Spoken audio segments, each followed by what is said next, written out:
Guys, what's up? It's Marky, and today is Thursday. So today is the second day of my journal diary, and yeah. So I'm just getting ready for work. I've got about a half hour until I gotta be there, and my nails were looking a little crusty, so I want to put on a couple of these. I put on one. Aren't those pretty? They're like those little press-ons that you can like peel the sticky stuff off and put them on. So, something just quick and easy. Make yourself look presentable, you know what I mean? Make it look like you tried when you didn't. Yeah.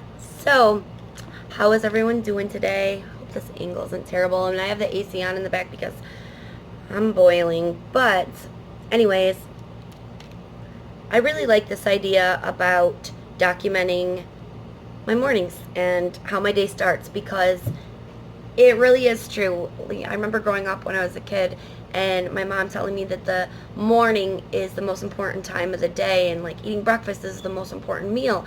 And it is kind of so true, because it sets the tone for the rest of the day. It could either be, you could either wake up on the wrong side of the bed and be in a bad mood, or you can choose to be in a good mood. And I watch a lot of Mel Robbins here on YouTube. She just got her own TV show, so congrats. Not that she'll ever see this, but I find her to be really inspirational. Mel Robbins is a life coach, I believe. In her testimony, her story is amazing, but she teaches people how to trick your mind into, doing what you're supposed to do. She's got the 5, 4, 3, 2, 1 method. If you don't know what I'm talking about, you should definitely Google it or YouTube it, because it has really helped me tremendously. Not that I follow it every day, like I wish that I could say I do, but it's something that sticks in my mind, and I can't unknow it now. So it makes it so that you have to be held accountable for your actions. And it's basically like, instead of hitting the snooze button on your alarm every day, to just say 5, 4, 3, 2, 1, and when you get to 1, you get right up. Because if you don't get right up, your brain is like, I guess there's science behind it, but your brain is going to give you excuses and reasons why you need to press snooze, or why you don't have to get up yet, or you will trick yourself into convincing yourself that you can have a few more minutes of sleep. And then what happens? You wake up late, you start your day off in a bad mood. So, yeah, I've been trying that here and there throughout the last year. And it really works every single time that I do go ahead and 5, 4, 3, 2, 1 and just get up. It has worked, and I get so angry at myself for like not following through and doing it every day, because I know that when I don't do it, I'm in for a really rude awakening. So yeah, but so today I did it, and this morning was so much better. The enemy tried to sneak his little stinky butt in there and tried to stir up a little frustration. Today's picture day for my youngest daughter, who's 5, so we needed to get up early and make sure that her hair was curly, and make sure that she had all her matching outfit and all blah blah blah blah. And then my older daughter, who gave me the headache yesterday, she was really good this morning, but she wanted to start. She really did. And I was just, that irk inside of me was just, just wanted to like jump right on them, be like, listen, do you remember yesterday, blah, blah, blah, blah. But I didn't. I stopped myself. I thought before I spoke, and I'm so glad I did. And I said, Lord, have your way. Like, that's what we got to do. I find that whenever I get so frustrated with myself and I don't know what decisions to make, I just say, Lord, have your way. And it works every time. Because when you call on the name Jesus, girl, he will come. He will. I wanted to share, though, last night was Wednesday, which my church, my husband is a preacher's son. He's actually got a calling on his life that he's supposed to take over the church, but he's, running. No, I can't speak for him. But, so my father-in-law and mother-in-law are the pastor and first lady of our church. And I was going consistently for the past year up until about 2 months ago. And I can't tell you how my life has just went down since I stopped going. And I know that God is trying to get my attention now. Like, hello, Marky, wake up. Time is short. What are you doing? What do you think? You got all this time in the world that you can just, pick and choose when you want to serve me, pick and choose when it's convenient for you. Oh, you feel good today? Oh, you'll come today. Oh, you don't feel good today? Oh, don't worry about it. No, that's not the way God works. And I know that.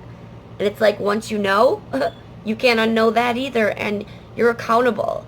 God, he makes you accountable for the knowledge you know. So I feel like sometimes people don't want to know about God, and they steer away from hearing anything about church and religion and God and Christianity and spirituality, because what they don't know can't hurt them. What they don't know, they don't have to be accountable for. But us as Christians, us as people who know Jesus and what he's done for us, we know. So it makes it so much, it's like a slap in the face to God every time we go against him and we serve ourselves and we do what we feel like doing. Our body is flesh. We're flesh. And we were born of sin.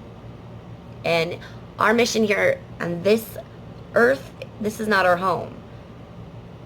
We haven't even made it to life yet. And our mission is to become like Jesus, become pure, to become good people you would want to spend eternal life with, eternity.